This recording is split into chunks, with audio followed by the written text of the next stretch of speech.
No way, four-way. This week, we've got a little update on Bridgegate. Plus, we go on a bit of a deep dive into a southeast neighborhood that was designed with only one way in or out. What could go wrong? Hi, I'm Mac. I'm Stephanie. And we're Speaking Municipally. Welcome back to Speaking Municipally, episode 359. So, Mac, you went to the Team Canada soccer game on Monday. How was that? In a word, wet. Yeah, I can imagine. I was like, did you drown? Yeah, it was very, very wet. It was a lot of fun. I'm really glad I got to go. They said attendance at the game was 46,100.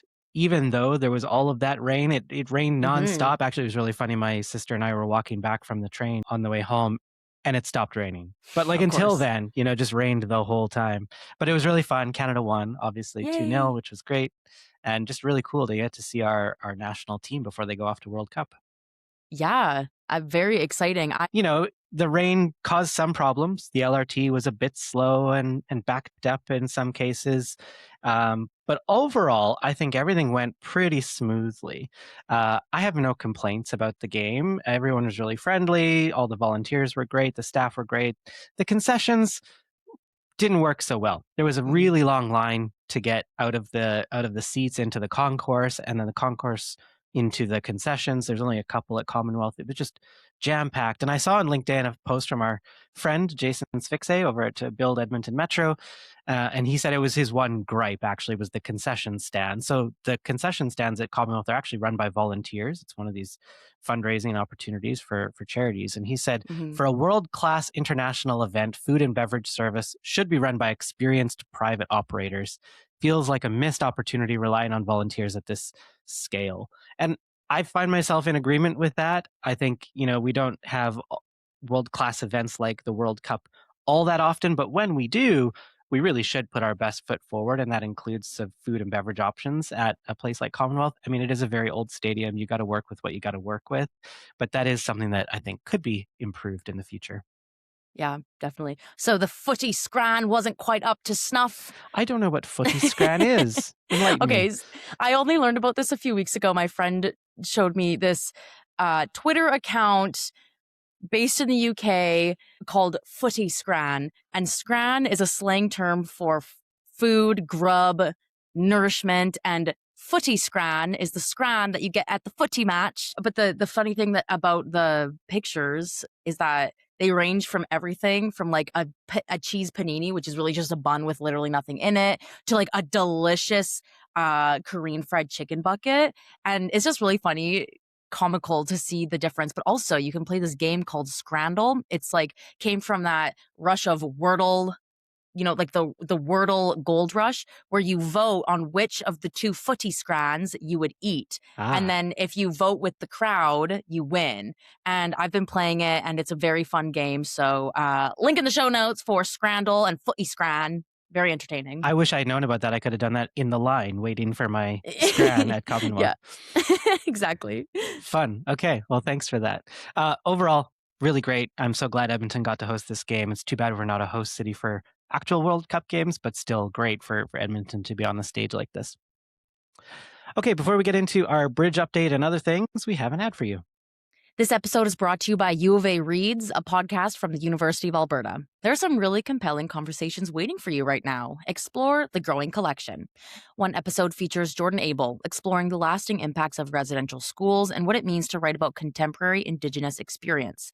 One episode features Lauren Seal, sharing the deeply personal story behind her memoir on living with an eating disorder and recovery. There's also a powerful discussion with poet Gavin Bradley, unpacking the emotional weight of separation and distance. If you're curious about how very different stories take shape and what they reveal along the way, it's definitely worth a listen. Find U of A Reads wherever you get your podcasts. Thank you, Stephanie. All right, we teased in our last episode that we would have some updates on the high-level bridge and low-level bridges and the conversation we had in a recent episode about what administration proposed doing there. There's a long-term project. The bridges are still there. Don't worry. But what did council discuss and what did we hear? What new details can you bring us about these proposed projects? Yeah, so this was at the infrastructure committee last week. So it's been a while now, but because this is going to be such a long-term discussion, I was like, this can kick down the road a little bit. The conversation at Infrastructure Committee was only a couple of hours long, and I would honestly recommend listening to the whole thing because it's very interesting, especially if you're a nerd like me. Just listen to it on 1.5 speed like I do. I rarely recommend people listen to an entire council meeting, so I would definitely recommend this time. A couple of things that they brought up. So, administration talked about the Alexandra Bridge in the Ottawa-Gatineau region as an example that they're looking to for guidance. So, this bridge is also around 120 years old. It was also built for horse and buggy, train, streetcar, and pedestrian traffic. It's also an iconic landmark in that region, and it's about 10 years ahead of us, so to speak. So it's like a good project for them to watch to see how they're doing things. It was, fun fact, it was paid for entirely by the federal government, which makes sense because In that region. Ottawa. Yeah. So are Yeah. they replacing that iconic 120-year-old bridge? Is that what's happening? Yes, it's a full replacement, and they said that they're, like, honoring parts of the, uh, old bridge in the design of the new bridge. Coulda fooled me. It to Looks my totally different, to my eye, having never been to Ottawa-Gatineau, I could not tell you that they are honoring each other. but it will be a project for us to watch. Okay, Yeah. that's interesting. Yeah. So we mentioned how the high level bridge is a designated historic resource, which means that it is legally protected from demolition. But you can just simply repeal the bylaw and then it's no longer protected. And we weren't quite sure last episode that we talked about this, how many times that has been done. We Right. now know that it's been done 3 times. Once was for the Gem Theater, which is in kind of the quarters area, which the city demolished in 2010 after deeming it a hazard to public safety. One was Hangar 11, which is in like the Blatchford, Nate, Kingsway area, which the city council deemed, designated it a historic resource, and then it burned down like within a month later. So the whole reason they designated it is because there was this proposal to turn it into this mixed use building, and then it burned down, and they're like, well, we can't give you the funding anymore. We're not going to reconstruct it. Uh, Might as Yep. well just rescind. And the third was the Tegler building, which then became the BMO building, which, as we all know, became the hideous pit of downtown Edmonton. So, 3 very different examples of times that it has repealed the heritage designation. Okay. Yeah. So that's the high level. You also found out some stuff about the Walterdale Bridge and how that connects to these bridge projects, right? Well, I just wanted to talk a little bit about the Walterdale Bridge, and I was like a little bit too young to kind of remember the discourse around that. Sorry, not to make you feel old, Mac, but Thanks. I just wanted to know. I'm sorry, it's just the truth. But I just wanted to know what were people saying about that replacement, because it wasn't as iconic as certainly the high level bridge, and I would say the low level bridge is iconic too. So what was the discourse like around that bridge replacement back in like late 2010s, early or late 2000s, early 2010s? Well, there's a couple things that come to mind. I think, first of all, we were pitched this vision for a new iconic bridge, the one that would appear on postcard photos of the city of Edmonton. And we got that, I Yeah. think. The new Walterdale Bridge really does serve that purpose. It's multimodal, it's much wider, it's much safer. All those things are positive. But the discourse was similar in terms of we're losing this historic bridge. The old Walterdale Bridge also had this really lovely sound because it had this metal surface, and when you drove over it, you'd hear, and it was the only place where, the only bridge in the region that made that sound. And I think a lot of people really loved that and missed that when that went away. So there was that, connection to it that I think people had. Hmm. Uh, Yeah. a- and I think people wanted to see it preserved in some way. There was talk about, could we put it beside the new bridge and use it for, pop-ups, pop-up food opportunities or events or things like that.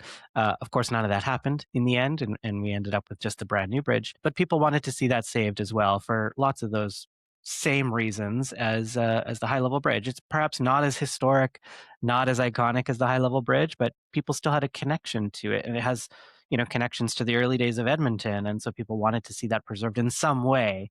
And similar to what I was thinking about on our recent episode, it's like, well, if we don't put cars on it, is it safe enough for people? Can we just keep it for people? That was some of the discourse around the Walterdale Bridge. So pretty similar. Very similar in lots of Yeah. ways. Yeah. And one thing that I thought though was so interesting, I went back and looked at some news stories, and it says that the Walterdale Bridge only cost $155 million. Now, granted, it was finished in about 10 years ago. So obviously there's inflation, but now they're saying that the high level bridge is going to cost, well, replacing both bridges is going to cost $1 billion. So math, about half a billion for each. Yeah. And yes, obviously, because the high level bridge is higher and it's going to literally just have more materials to get it up to that height. But I don't know. I can't believe that the Walterdale Bridge only costs that much. It is a much more complicated bridge to replace, I think, the high level than the For sure. Walterdale. The Walterdale is pretty low. It's almost Calgary-esque. You know, you were talking about how Calgary's rivers are all basically at grade and it's easier to cross them. So I think that's part of the cost. The Walterdale Bridge was way over schedule. Like we didn't get all the pieces when we were supposed to. There was issues with that, but that was baked into the contract and the contractor paid for those things. So the true cost of that bridge was probably higher than it actually ended up costing taxpayers in the end. Right. But you know, the longer that you wait to do any construction project, the more it's going to cost. We know this, right? And so if we built the high level bridge replacement today, it would probably cost less than it will when we start it inevitably in 15 or 20 years. Right. So I wanted to talk a bit about some motions that came out of this meeting last week to kind of tell you where things are going now. The first motion was moved by Councillor Michael Jans, and I saw this one as kind of a pumping of the brakes. Pun intended. It is that administration provide a memo detailing all north south traffic counts, mode shift forecasts as Edmonton approaches the 1.5, 1.75, and 2 million population horizon, public transit expansion opportunities to reduce vehicle load, traffic pattern analysis, and current funding options from other orders of government to fund bridge crossings. It's a lot there, So you see this but as pumping the brakes in terms of instead of us as the city going fully forward to figure out how to plan this replacement, let's just collect some data first. Is that what you mean? yeah, and I just think like, yeah, I think it's like, okay, before we go and we tear down the bridge and we build a new one that's just like a mega bridge with all of these like 5 lanes across, let's just calm down for a second. Let's just get some data and see what we should be building. That was my vibe for that one. Well, that's what you argued for last time, right? Like, let's Yeah. not build a bridge that the people 50 years from now will feel ashamed of. Let's build something that is as forward looking as we can be. Yeah. I think this is a good motion. I think having the data for this is great. I think it's really hard to project traffic counts and mode shifts accurately as we get out to 2 million people. We're going to talk about another story later on where it's just clear. It's really hard to project that stuff. Yeah. Especially if you don't know what a bridge is going to look like, Exactly. Yes. because that will affect modal shift. What's Um, the second motion? so it comes from the meeting that they first learned about this, which was over a year ago, April 2nd, 2025. They got this in private report presented to them about this. And in the meeting, they were talking about, okay, now that this is out in the open, let's redact whatever we need to in this report, then release it to the public. That'll be interesting to read, I'm sure, get even more information about these projects. Okay, good. Look forward to that. And the third motion? Yeah, so this is titled Central Area Bridges Planning Considerations and it was moved by Councillor Aaron Paquette, that administration provide a report detailing elements that could be part of the central area bridge replacement projects, including but not limited to reorientation of roadways to simplify and optimize Edmonton's transportation corridors, daylighting Mill Creek, encouraging multimodal transportation, etc. So this is, I think they were probably already going to do this, but this kind of formalizes it. Now they can't say, oh, that would be too expensive because council's given explicit direction that you should do this in the planning. Yeah, exactly. Okay, great. Well, there will be lots more about the bridges in the Mhm. months ahead. So thanks for that update. Of course. Another thing we wanted to talk about was construction, not of bridges, but of other major construction projects, because we learned this week that Kazana, the Indian restaurant that has a couple locations, but the one you're probably most familiar with is downtown on 107th Street, just at 102nd Avenue. They are going to be closing after a very long time. Our sometimes food reporter, Sharon, my better half, also did some reporting recently about Chai Coffee Day, which is a coffee shop just east of Canada Place across 97th Street, right beside that really expensive e-bike place, Bike Tricks, that seems to be Mm. very popular.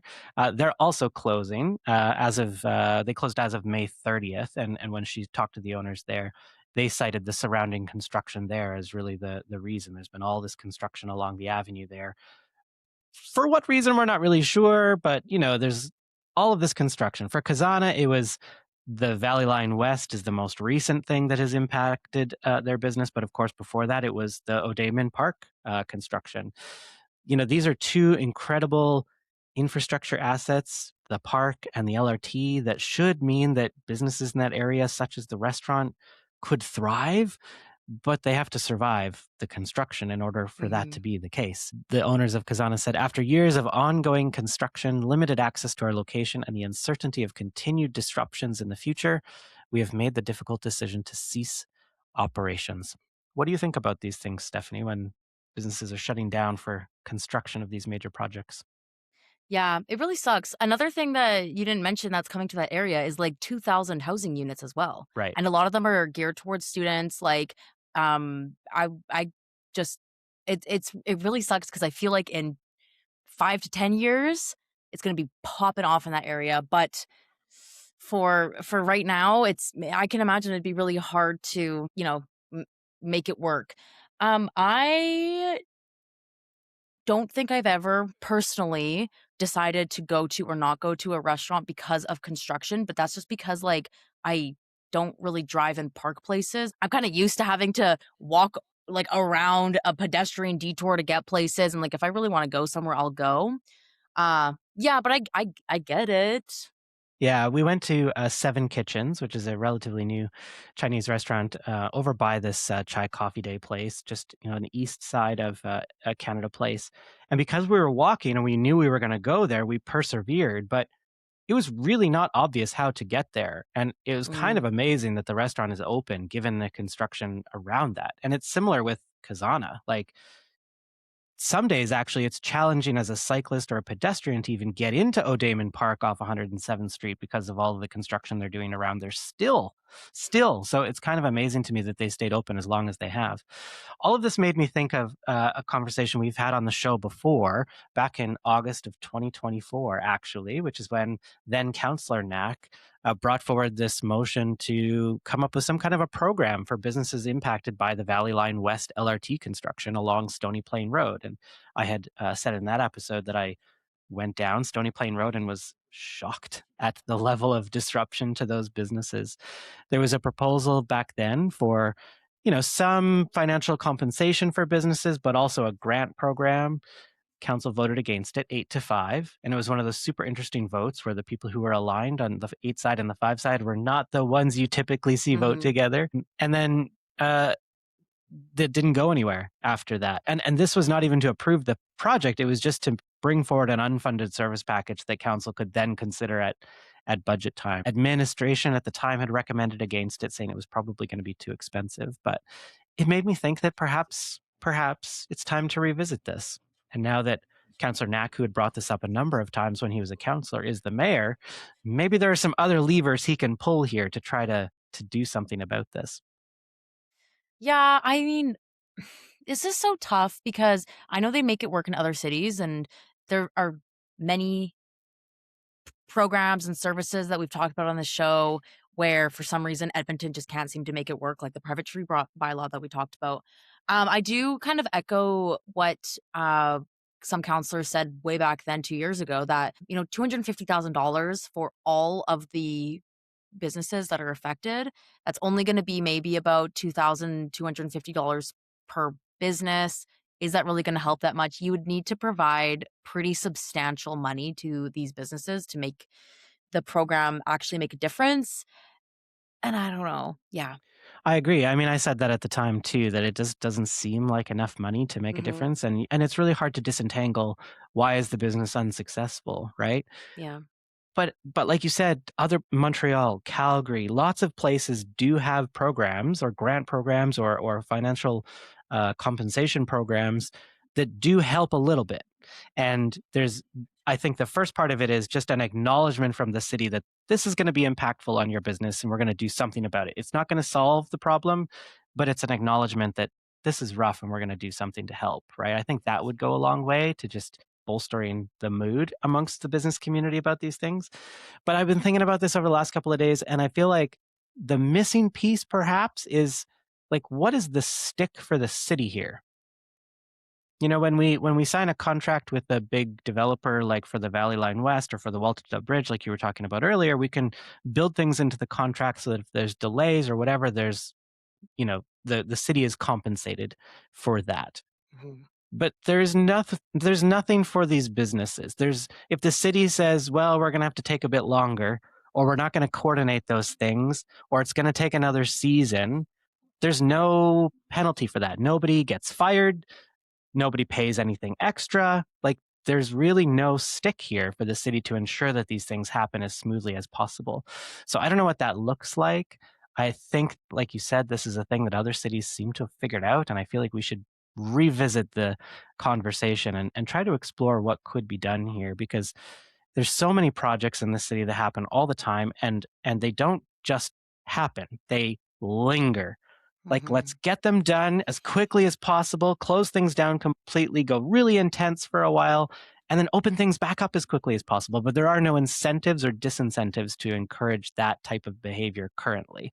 And I feel like maybe we need to bring in some of those things to try to improve these projects in the future. And, it's not even just the restaurants that are closing. There are some that are just having these impacts from construction over on the west side of Jasper Ave, where they're doing the Jasper Avenue Vision, the second phase of it. It's all torn up over there. And Clementine, which is just this lovely little tiny cocktail bar, they are going to have to tear down their patio to, deal with the construction. And then also on the other side of the street, the three restaurants in the Citizen Building from Daniel Costa, Olia, Mimi, and Ba, they don't have a patio or anything, but right now to access them, I went to Mimi and Va with a friend, and like they've cut down the sidewalk so tiny, it's completely inaccessible to someone in with a mobility device. It's honestly getting kind of inaccessible to just a person walking, and it's just like not fun. It's just ugly and to get to. And also, like when that Citizen Building is only a couple years old, and I was looking on Google Maps because I was curious. And when they built that building, they made like a nice, lovely, like little plaza out front on Jasper Ave with some trees. And then all of that has been torn up for this Imagine Jasper Ave project. So why did it's just an example of departments not talking to each other again, because why did like the development permit require them, and I'm sure it did, to make this nice pedestrian space in front just for the city to come along 3 years later and tear up these trees? Right. And like, yes, 2 or 3 years in the life of a tree isn't that much, but like, what is the point? Absolutely. Yeah. And so it's not just these restaurants closing, but who knows how long some of these others are going to hold on, right? And Yeah. it's not just the compensation for restaurants like Kazana, but what do we do to mitigate the situation that's happening over on Jasper for those three restaurants, for example? Yeah. I feel Yeah. like there's more here to explore, and I hope that council can reopen the conversation about this. Yeah. Just with everything downtown, where Edmonton is in such a growth period. It's in puberty right now. Everything's weird and awkward and growing. And like, I don't know what to do with my hands and I feel icky. And then in like 10 years, it's going to be so slay. But for right now, it just kind of sucks everywhere downtown with so much peace and love. But it does. It's just that in 10 years, there'll be more construction projects. Oh, it No, never don't say ends. that. Don't say It that. never Don't say ends. that. Okay, well, we got to talk about something else that sucks down in Millwoods, but first we have another ad for you. This episode is brought to you by the Edmonton International Jazz Festival, which is running from June 19th to 28th. The Jazz Festival has something for everyone because jazz itself has something for everyone. Here's artistic director Kent Sangster with a bit more on what that means. I'm borrowing a phrase that this isn't an original phrase, but it's a marketing angle, and it's all about who you don't know. So basically, jazz 101, here's a marketing angle. It's like, it's not about who you know, it's all about who you don't know. Find yours at edmontonjazz.com. What it is the word jazz now. I'm going to flip this around and tell you just really quick story where another colleague of mine at the university were sitting with a group of composition majors, and they were going over all their song selections for their graduation recital. And one had to be a jazz piece and one had to be like a pop piece. And I'm not kidding, on about 3 presentations, I did not know which one was which, because the younger generation, as it should be, there's fusions of styles into the music. I sometimes can ask the question, well, where is the jazz in some of the bands we're presenting in our festival this year? So where's the jazz? Because it's kind of flipped that most of the elements in the music are not really jazz. It's not swing. It's not related on the blues. There's all those, textbook definitions, but it's their jazz. Like, and that's what excites certain generations. So as far as the intimidation, I completely understand. And I've obviously made part of my living on talking to people about this. And it's kind of like food. You don't like spicy food, it's pretty darn hard to convince somebody to have spicy food, but at least with music and the internet and the awareness, you can actually find out what it's going to taste like before you buy your ticket. I'd like to think, though, that the quality of what we're presenting is high enough that that people are at least going to have a good experience. Discover your jazz as you experience the finest musicians in the best music spaces in town. Get your tickets today at edmontonjazz.com. That's edmontonjazz.com. Okay, we have another big item to dive into here. This one's going to be fun, Stephanie. It's all about a four-way stop down in Mill Woods. So what happened? Oh, I love Mill Woods. Okay, actually, if I'm being completely correct, I don't think this is It's technically not Mill Woods, but it is spiritually Mill Woods. Okay, Right. This is a Mill Woods AF kind of story. So a new four-way stop in the southeast neighborhood of Maple was removed after just a few days after hundreds of residents emailed the city and the city councilor Joanne Wright to complain. So the intersection is along the neighborhood's only route in or out. And because of the physics of traffic of like stopping and going and stopping and going, it was causing traffic backups for nearly a kilometer, according to some of the residents that spoke to media. The signs went in on Friday, and by Monday afternoon, they were out. That's only 2 rush hours. Friday, That's Friday, right. and also the weekends, which are typically Not as bad. not as Yeah. bad because a lot of people are working from home. So why did they put the four-way stop in the first place? Like, this is in response to something, presumably. Yeah, it was to make turns. So there was already a two-way stop there in the first place, and it was to make turns from those streets safer. But I guess what it did was just really back up traffic because there's, basically the entire neighborhood worth of homes must travel along that road because it's the only way. So, there was hundreds of cars going at any time. So you might have heard about this neighborhood before. It's a bit of a weird one. Like I said, it only has one route in or out of the neighborhood. And another thing is that a train crosses this one route, which not ideal because when that train's there, no one can get through, obviously. And another thing is that um, sometimes emergency vehicles get stuck there. Yeah. It's worth explaining why there's only one route in or out. And so this neighborhood of Maple is part of the Meadows area structure plan. This is down in that southeast area, and it's bounded by Whitemud Drive on the north, Anthony Henday Drive on the east, and then this train line that you're talking about on the west. And so this 38th Avenue, which once you get into this neighborhood is known as Maple Road, is really the only way in or out.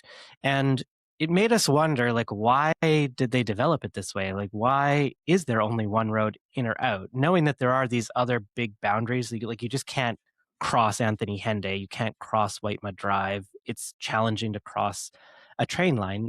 Surely there was another egress point planned for this, and it turns out there was, right? So when this neighborhood was developed, they did all the same kind of planning that they would normally have done back in 2009. They did a traffic impact assessment and looked at the collector roadways and the arterials and the design of the neighborhood, and the plan was always going to be there would be another entrance point to the neighborhood on the south at 23rd Avenue, but that would be developed in the future once development warranted it, once there was enough development in the area, once traffic volumes rose, and all of that. So, we can get into the weeds here, Stephanie, but I think the sort of big picture takeaway that I got from reading through all of this documentation is that nobody has done anything wrong here.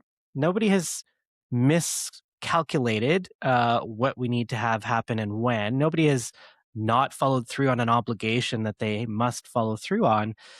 It's just that the on the ground lived experience of the people in that neighborhood doesn't match the reality of the requirements of all of these planning documents for when things need to happen. And so if you're living in that neighborhood right now, you're really feeling the pinch point of that one road and that train stop or the train crossing.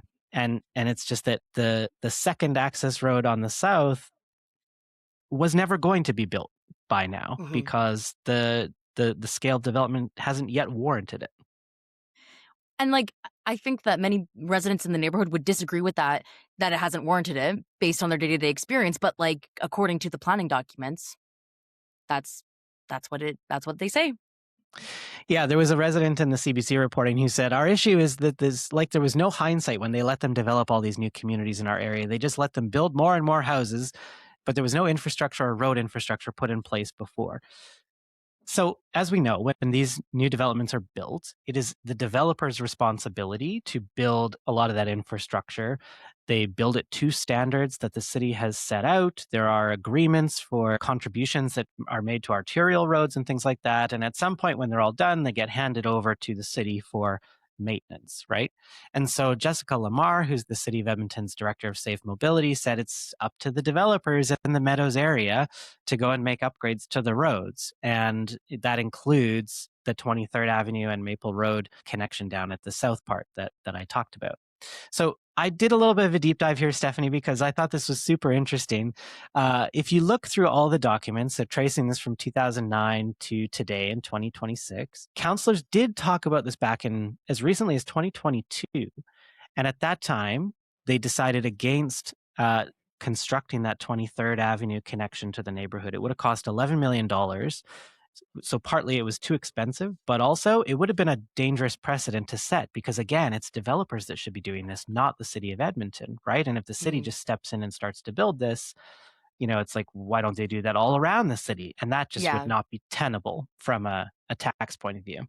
and the developers would learn, well, if we just sit back and do it. It's like when leave the dirty dishes in the sink and then eventually your spouse gets mad and just does the dishes anyways. That does not lead to a happy outcome for anybody, right? Exactly. Then in January 2023, they were looking at this again, and they said that there were servicing agreements for the construction of Maple Road South, and they've signed those, and that construction would happen within 3 years. And there was also a transportation infrastructure projection study for the Meadows area that was beginning. That finished at the end of 2024. We fast forward to earlier this year, and at public hearing in February, council discussed basically stepping in a little bit. So, not as much as they would have in 2022, but doing a little bit more now than they would normally do for the area. And so, what they decided to do in February, in an 11-1 vote, only Councillor Joanne Wright, who is the councillor for the area, opposed this. And I can explain why in a second.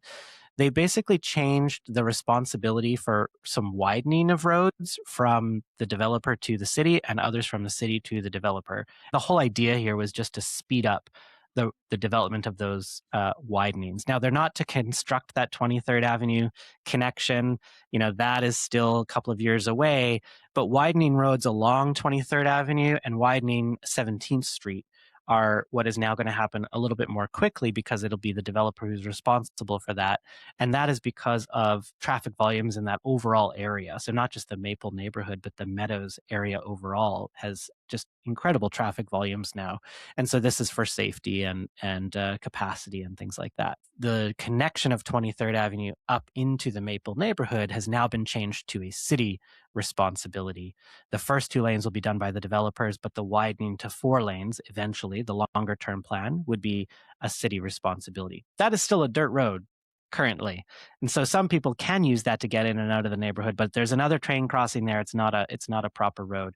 That is still on the developers to construct the initial 2-lane road once development warrants it.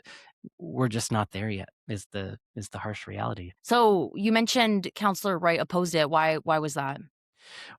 Her argument was basically, aren't we going to have to do an environmental impact assessment here? Isn't there potentially a need for a wildlife crossing? Mhm. Like if we change this responsibility from the city to the developer and vice versa, aren't we just going to have to come back and do this again in the future? And so she wanted to refer this back to administration to get all of those pieces done first. the rest of council felt differently and decided to just move forward with this now. And it was about expediency, right? To try to get some of these capacity improvements for the area into place. This doesn't help Maple, and I realize we're now a little bit of a long way away from that four-way stop, but it just hopefully provides a bit of context for the overall area and the challenges that area faces around traffic. It is really funny, Stephanie, when you read through some of those reports, like not one of them mentions, you know, traffic volumes might skyrocket in the future. There is talk in them about, the Meadows has a transit center, and that was going to be key to transportation in the whole area. I'm guessing what has happened is that not as many people take the bus there as they maybe thought might take the bus, right? And so there are more cars than there should be. Okay, so where does that leave us? Well, back without the stop signs, Yeah. number one, and waiting for this 23rd Avenue construction to the south of the Maple neighborhood to take place eventually. But, pending further development and after all of these other projects in the area, widening of 17th Street and 23rd Avenue take place. So Yeah. it's going to continue to be challenging for residents in that neighborhood to get in and out by vehicle. Yeah. And just genuinely unsafe with the emergency vehicles. And also it reminds me a bit of when I was working in Kamloops. There was obviously this is a very Kamloops story that I'm about to tell, but there was a neighborhood there kind of up in the hills, only had one route in or out, and there was a wildfire and people were trapped in the neighborhood because they couldn't cross that road. And God forbid, something like, knock on wood, but it's not safe.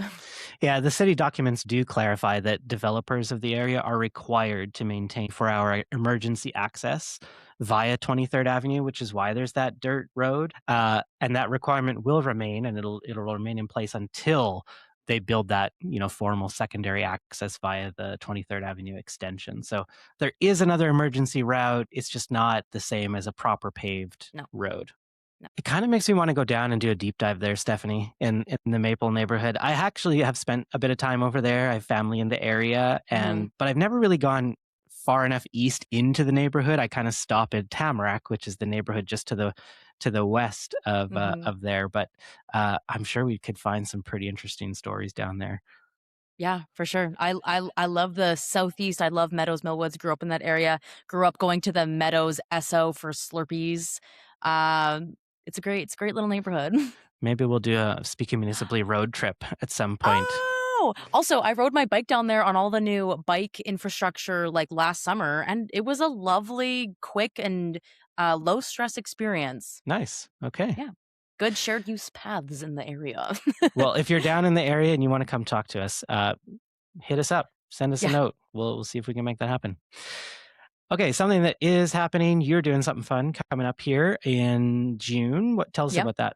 Yes, I am hosting a municipal trivia night at Earth's Refillery Co-op on June 23rd. If you haven't heard about this, it's a co-op and cafe in the Little Italy neighborhood in the Piazza, and they're a really great business. I'm very biased because my friend is involved, but yeah, it'll be a really fun time. I had so much fun doing the election trivia back in October around the election. So when I was asked to do this one, I had to say yes.